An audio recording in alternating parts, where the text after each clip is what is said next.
It was the winter of 1944. Snow lay thick over the Ardennes, muffling the sound of distant artillery and turning the narrow forest roads into ribbons of ice. In the pale light of dawn, columns of smoke rose like ghosts from the frozen treeline. The front was moving again. To the American units scattered across this battered landscape, it was supposed to be a period of rest. The Wehrmacht, many believed, was exhausted, broken by months of relentless bombing and retreat. Yet, on December 16, 1944, that illusion was shattered. The Germans had returned, not in retreat, but in fury. From the mist rolled the unmistakable silhouettes of panzer columns, tigers, panthers, and armored half-tracks grinding forward, their engines growling through the snow. The Ardennes offensive had begun. At the edge of a small Belgian village near Bastogne, a single anti-aircraft crew found themselves trapped behind the front.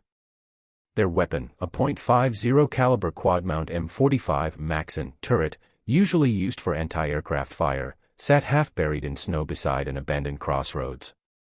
The men were part of an anti-aircraft detachment from the 482nd AAA Battalion, left behind to cover the retreat of supply convoys.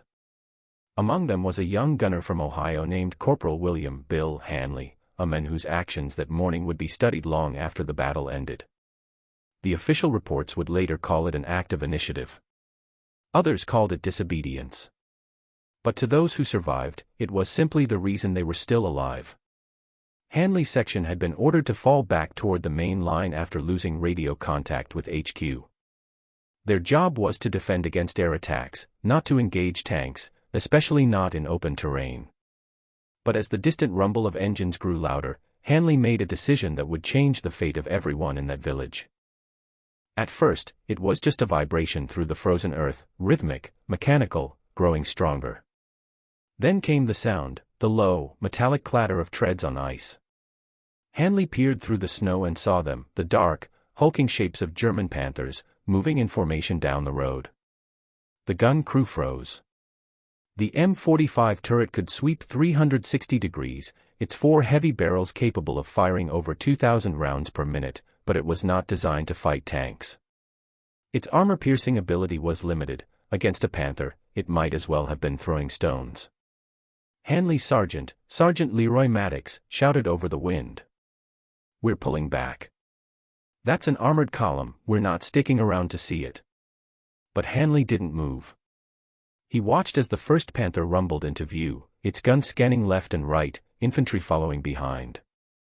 The road ran straight through the village. If the Panzers reached the crossroads, they would break through to the U.S. rear positions. It was then that Hanley noticed something, a narrow bend in the road ahead, where the lead tank would have to slow and expose its side armor for just a few seconds. He had seen it before, during training in England, when they practiced ambush drills with 20mm guns.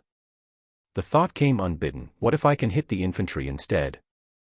Without waiting for orders, he swung the turret around, locked the traverse, and loaded belts of APIT, armor-piercing incendiary tracer, rounds. The tracers, streaks of red fire, would guide his aim in the storm. "Hanley, what the hell are you doing?" Maddox shouted. But it was too late. The gunner gripped the twin handles, pressed the butterfly trigger, and the silence of the Ardennes exploded into fire. The quad .50s roared, their combined thunder echoing through the forest like a rolling drum. Streams of burning metal tore through the snowstorm, slicing into the German infantry columns. The first bursts hit the lead group of Panzer Grenadiers, the men scattered, some diving for the ditches, others cut down instantly. The German commander ordered his tanks to halt, believing they were under heavy machine gun crossfire from multiple positions. The confusion was immediate. The white fog, the tracer fire, the echo of 4 barrels firing in sync, it made one gun sound like 20. From behind the sight, Hanley could see the tracers ricocheting off the tank's frontal armor, but his aim wasn't the armor. It was the vision slits, the infantry, the exposed soft-skin vehicles in the rear. He shifted his fire across the convoy, stitching lines of fire through trucks and troop carriers. The .50 caliber rounds, each weighing nearly an ounce, tore through canvas, engines, and fuel drums. In seconds, one of the half-tracks ignited, sending up a column of black smoke. The German radio chatter crackled with panic, their air support call sign went unanswered. The snowstorm had grounded the Luftwaffe. They were blind and trapped in the open. For nearly 3 minutes, Hanley maintained the barrage. The barrels glowed red-hot, the air thick with the smell of cordite and burning oil. His loader, Private Caruso, shouted that the guns were overheating, but Hanley didn't stop. He fired short, controlled bursts, sweeping the road in precise arcs, not wildfire, but calculated, patterned bursts that created what would later be described as a defensive curtain. To the Germans, it looked like an ambush by an entire battalion. The lead Panther reversed abruptly, blocking the road. Another tried to turn but slipped on the ice, throwing its track.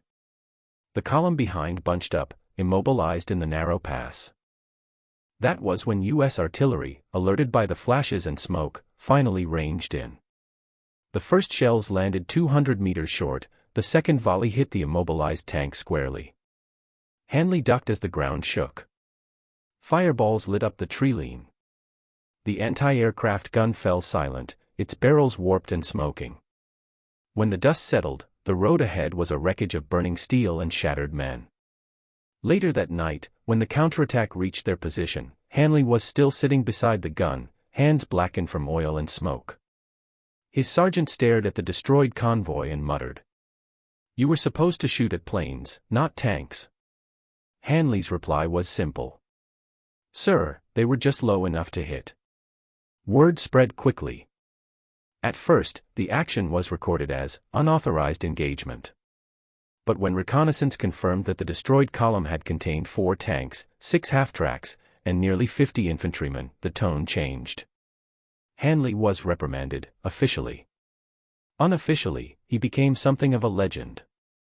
The Army Ordnance report that followed his action detailed his firing pattern, short, overlapping bursts that maximized suppression without overheating the barrels, and the term, Hanley pattern, entered field manuals months later. The story might have been forgotten amid the chaos of the Ardennes, but the idea remained. Sometimes, survival came not from orders, but from instinct. That morning, one gunner's disobedience turned a defensive line that should have collapsed into one that held. And when the snow finally melted, the charred remains of the Panther column still marked the crossroads where one man had decided that waiting to die was not an option. When the snow finally thawed in the Ardennes, the battlefield revealed what the fog of war had hidden. Twisted tracks, ruptured hulls, and burned-out trucks marked the narrow Belgian road where Corporal William Hanley had made his stand. The official combat engineers who surveyed the area were stunned. The destruction stretched for nearly 600 yards. The first armored vehicle, a Panther OSF. Had taken a direct hit from U.S. artillery, but the vehicles behind it showed a different story.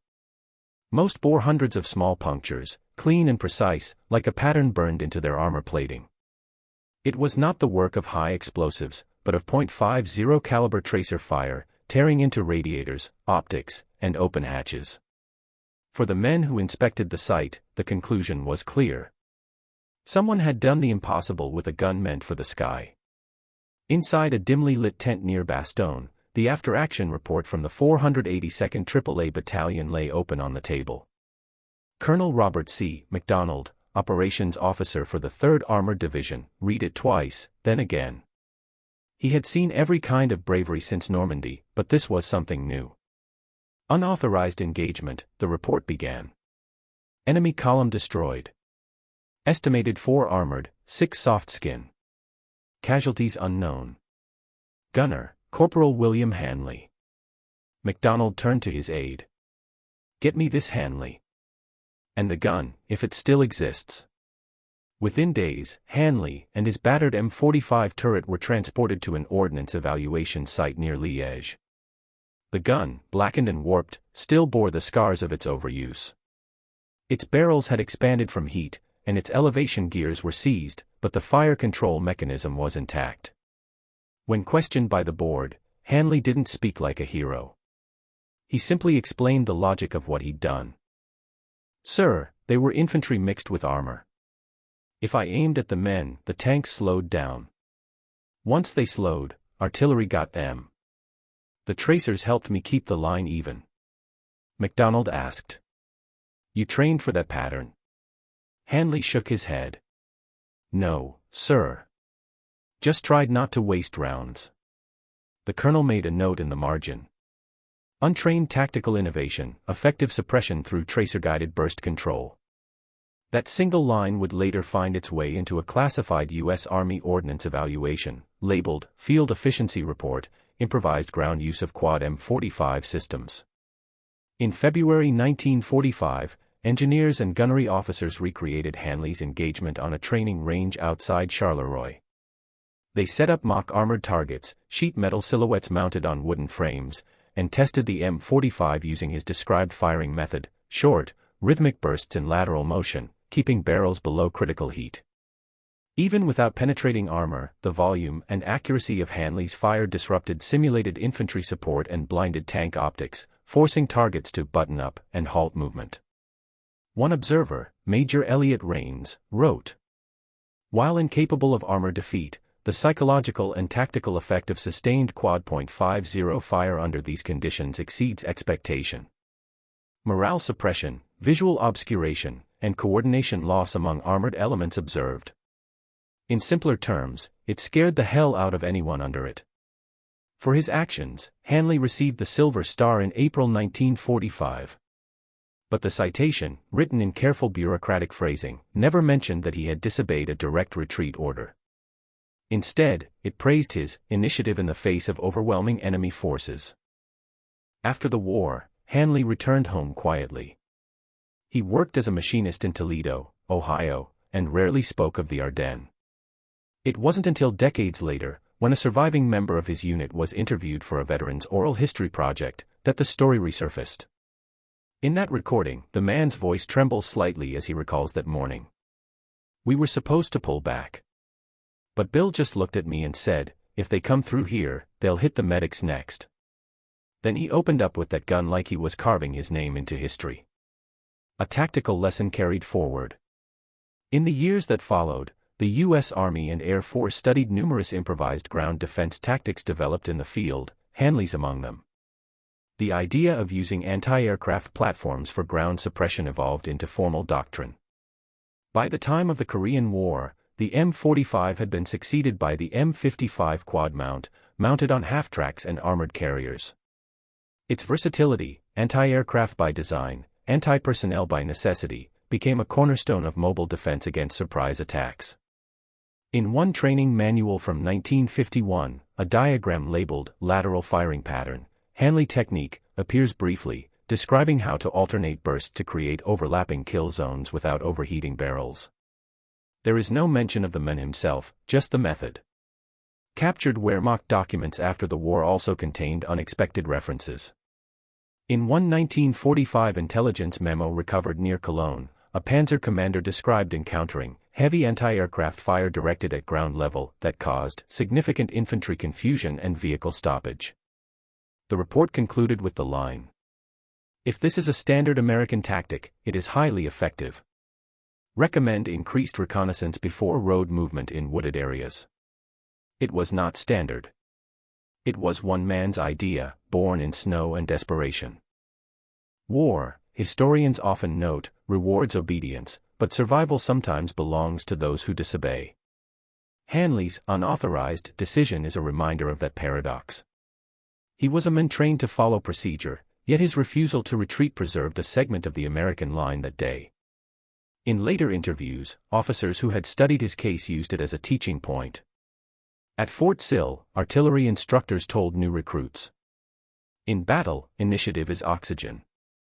You either breathe it, or you suffocate under someone else's orders." Today, the crossroads where Hanley made his stand has no marker, no monument. Just a quiet stretch of Belgian forest road, overgrown, peaceful, indifferent to the fire that once raged there.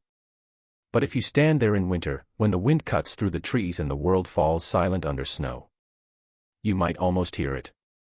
The rhythmic thunder of a quad .50, firing not for glory, but because a man refused to let the line break.